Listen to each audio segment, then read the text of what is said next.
Saudara-saudari dan anak-anak yang terkasih dalam Kristus, dari Novisiat SVD Kuburuteng Manggarai Flores NTT, saya Pastor Freddy Zahadin SVD menyampaikan ucapan selamat jumpa lagi lewat siraman rohani. Hari ini Senin 28 Februari 2022. Injil hari ini diambil dari Markus bab 10 ayat 17 sampai 27. Kita diingatkan bahwa dengan membagi kekayaan dengan orang miskin akan memperoleh harta di surga. Marilah kita berdoa memohon penerangan Roh Kudus. Dalam nama Bapa dan Putra dan Roh Kudus. Amin. Tuhan dan Allah kami, puji dan syukur kami haturkan kepadamu, karena Engkau mengingatkan kami untuk membagi kekayaan duniawi yang kami miliki dengan penuh kasih kepada sesama, secara khusus kepada yang miskin. Karena itu kami mohon ya Tuhan, gerakkanlah hati dan pikiran kami untuk selalu merasa sensitif akan kebutuhan sesama dan terdorong untuk membagi apa yang kami miliki kepada sesama.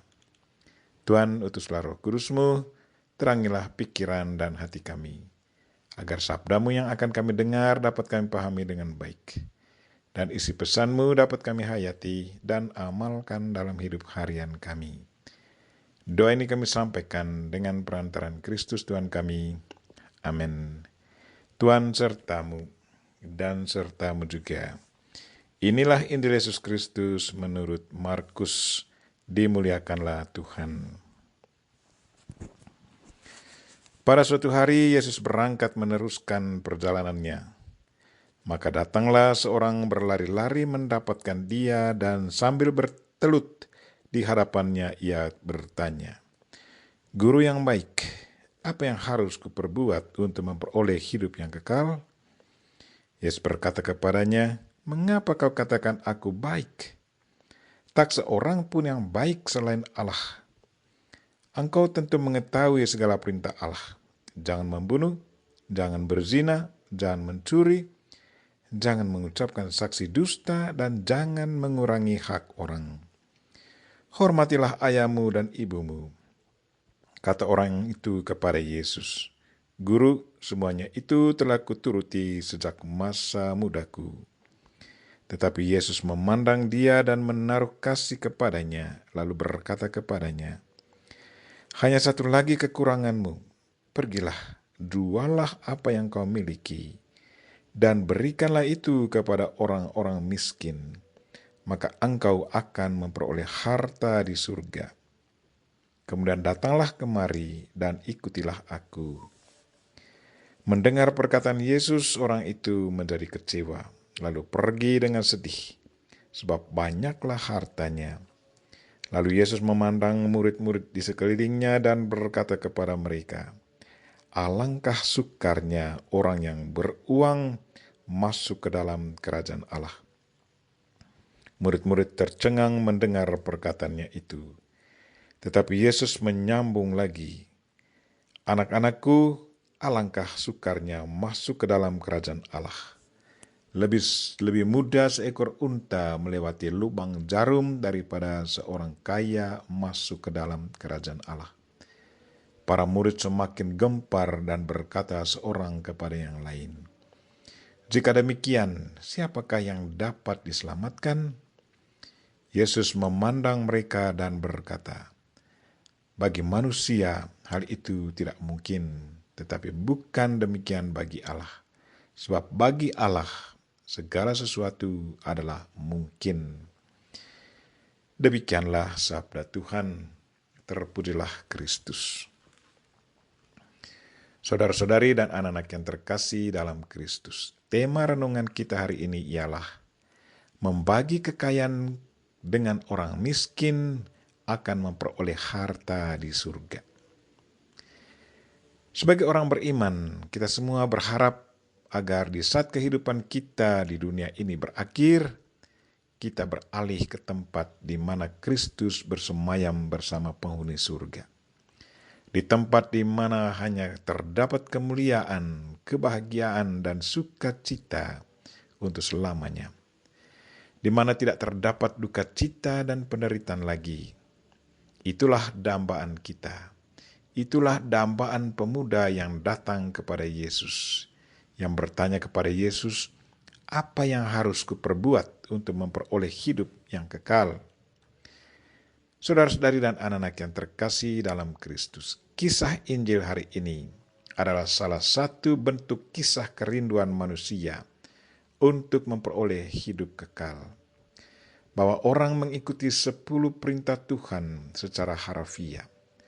Menurut mereka, bahwa dengan mengikuti 10 perintah Tuhan secara harafiah, tanpa menghayati dan mengamalkannya dengan semangat cinta kasih, sudahlah cukup dan orangnya akan memperoleh kehidupan kekal. Menurut Yesus, cara hidup demikian tidaklah cukup untuk memperoleh kehidupan kekal.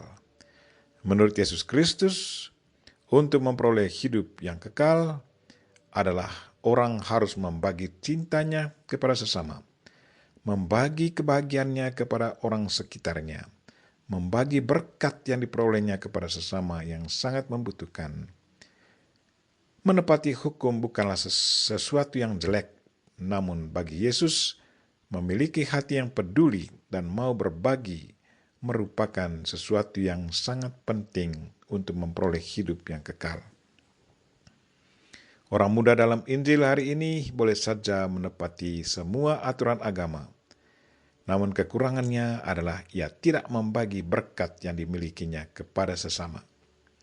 Dia menganggap bahwa berkat yang diberikan Tuhan kepadanya adalah demi kebahagiaan dirinya sendiri. Konsep ini sesungguhnya salah. Berkat Tuhan baru punya arti kalau dibagikan kepada orang yang sangat membutuhkan. Orang muda ini sungguh sangat ingat diri. Hati dan pikirannya sangat melekat pada harta kekayaannya. Bukti kelekatan pada harta kekayaan orang muda ini adalah bahwa di saat Yesus menyuruhnya pulang dan menjual semua kekayaan, dan uangnya diberikan kepada orang miskin, ia menjadi kecewa lalu pergi dengan sedih. Yesus merasa kasihan dengan orang muda ini karena ia tidak mampu memperoleh kerinduannya untuk memperoleh hidup yang kekal. Kelekatannya pada harta kekayaannya jauh lebih kuat daripada membagi berkatnya kepada sesama yang miskin. Bagaimana dengan kita? Apakah kita selalu punya kerinduan untuk hidup bersama Tuhan dan penghuni surga di saat kehidupan kita di dunia ini berakhir? Marilah saudara-saudari dan anak-anak yang terkasih. Kerinduan kita akan menjadi kenyataan kalau selama hidup di dunia ini kita saling membagi cinta dan kebahagiaan kita dengan sesama kita. Puncak cinta Kristiani sesungguhnya pada kesetiaan kita untuk saling memberi dan saling mengasihi sebagai saudara. Dan membagi kekayaan dengan orang miskin akan memperoleh harta di surga. Kita berdoa, semoga Tuhan selalu membuka hati kita, agar kita mampu berbagi kasih sebagai perwujudan iman dan kasih kita kepadanya. Kita mohon Bunda Maria untuk mendoakan kita. Amin. Marilah kita mohon berkat Tuhan. Tuhan sertamu dan sertamu juga. Semoga saudara sekalian dan mereka-mereka yang kita doakan pada hari ini, secara khusus mereka yang sakit, dan segala aktivitas kita sepanjang hari ini, dilindungi, dibimbing, dan diberkati oleh Allah yang Maha Kuasa, Bapa dan Putra dan Roh Kudus. Amin. Terima kasih sudah nonton. Jangan lupa like, subscribe, dan share ya.